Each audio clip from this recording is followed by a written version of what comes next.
Okay, in this lesson, we're going to focus on necklines with yokes. The video you're about to watch is a preview from one of my fashion design courses available online on Fashion Premier Academy.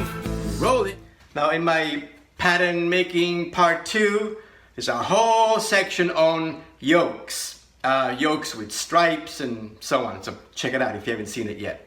I'm going to start by using my 1-dart sloper, and I'll show you how to create this type of neckline.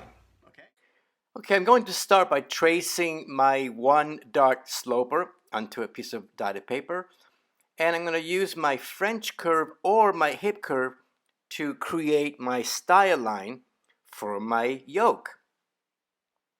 Make sure that the corner right there on the center front is a right angle, 90-degree angle. Now this sloper happens to have a 1-dart, but I don't need the dart there, so I'm just going to ignore that. And I'm going to separate the yoke from the rest of the body. I'm going to put a couple of notches on the yoke line, so when I separate the yoke and when I put it back together, it'll help me to reassemble all the parts properly. I'm going to create some slash lines in order to add fullness to the body. I'm going to slash and spread using the slash and spread technique.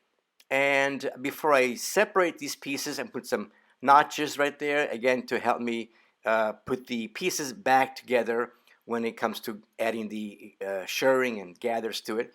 I'm going to separate and slash and spread, and so now we have the added fullness to the body, and now the top portion is kind of irregular. We have to smooth that out.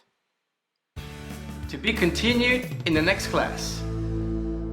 Thank you for watching this video.